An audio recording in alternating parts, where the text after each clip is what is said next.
ಅಮ್ಮ ಅಮ್ಮ ಅಬ್ಬಬ್ಬಬ್ಬಾ ಏನೋ? ಅಪ್ಪ ಫೋನ್ ಮಾಡ್ತಿದ್ದಾರೆ. ಎತ್ತು ಮಾತಾಡು, ಏನಾಗತ್ತೆ? ಹಲೋ ಅಪ್ಪ. ಏನ್ ಮಾಡ್ತಿದೀಯೋ? ಫೋನ್ ನೋಡ್ತಿದ್ದೆ. ಫೋನಲ್ಲಿ ಆನ್ಲೈನ್ ಕ್ಲಾಸ್ ಅಟೆಂಡ್ ಮಾಡ್ತಿದ್ದೆ ಅಪ್ಪ. ನಿಮ್ಮ ಅಮ್ಮನಿಗೆ ಒಂದು ನಿಮಿಷ ಫೋನ್ ಕೊಡು. ಅಮ್ಮ, ಅಪ್ಪ ನಿನ್ನ ಹತ್ರ ಮಾತಾಡ್ಬೇಕಂತೆ. ಹೇಳ್ರಿ. ನೀನ್ ತಕ್ಷಣ ಅಭಿದಿವ್ಯನ ಕರ್ಕೊಂಡು ಶ್ರೀ ಹಾಸ್ಪಿಟಲ್ಗೆ ಬಂದ್ಬಿಡು. ಯಾಕ್ರಿ? ದೇವಸ್ಥಾನದಲ್ಲಿ ಜಾನಕಿ ಅವರು ತಲೆ ಸುತ್ತಿ ಬಿದ್ದೋಗ್ಬಿಟ್ಟಿದ್ದಾರೆ. ಹಾಸ್ಪಿಟಲ್ಗೆ ಅಡ್ಮಿಟ್ ಮಾಡಿದೀವಿ. ಏನ್ರಿ ನೀವ್ ಹೇಳ್ತಿರೋದು? ಮೇಡಮ್ ಅವರು ತಲೆ ಸುತ್ತ ಬಿದ್ದೋದ್ರಾ? ಮೇಡಮ್ ಅವ್ರು ಅಲ್ವೇ, ಜಾನಕಿ ದೇವಿ ಅವರು. ಅದೇ ರೀ, ಜಾನಕಿ ದೇವಿ ಅವರ ಮೇಡಮ್ ಅವರು. ಯಾವ ಮೇಡಮ್ ಅವರು? ಗಂಗಾ ಮೇಡಮ್. ಅದೇ ಯಾವ್ದೋ ಮೇಡಮ್ ಬಿಡ್ರಿ.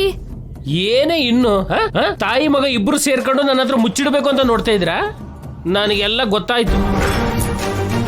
ಗೊತ್ತಾಗೋಯ್ತಾ? ಹಾ, ಜಾನಕಿ ದೇವಿಯವರೇ ಗಂಗಾ ಮೇಡಮ್ ಅವರು ಅಂತ ನನಗೂ ಜೈಸರ್ಗೂ ಅವ್ರ ಇಡೀ ಫ್ಯಾಮಿಲಿ ಎಲ್ರಿಗೂ ಗೊತ್ತಾಗೋಯ್ತು.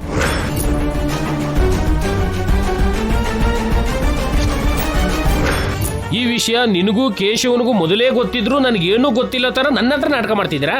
ಜೊತೆಗೆ ಫ್ಯಾನ್ ಬೀಳುತ್ತೆ ಅಂತ ನನಗೆ ಭಯಪಡಿಸ್ತಿದ್ದೀರಾ. ಕ್ಷಮಿಸ್ಬಿಡ್ರಿ, ನಿಜ ಹೇಳಿದ್ರೆ ನಿಮ್ಗೆ ಶಾಪತ್ತಾಗತ್ತೆ ಅಂತ. ರಾಮಕೃಷ್ಣ ಅವರು ಚಂದ್ರಿಕಾ ಮೇಡಮ್ ಅವರು ನಿನಗಾಗೆ ಹೇಳಿದ್ರು ಅಲ್ವಾ? ನನಗೆಲ್ಲ ಗೊತ್ತು ಕಣೆ. ಅವ್ರಿಗಿವತ್ತು ಸಾರ್ ಕೈಲಿದೆ. ನಮ್ಗೆ ಮನೆ ಕಟ್ಟಿಸ್ಕೊಟ್ಟಿರೋ ಗಂಗಾ ಮೇಡಮ್ ಅವ್ರಿಗೆ ನಾವು ಮನೆ ಬಾಡಿಗೆ ಕೊಟ್ಟಿದ್ದೀವಿ.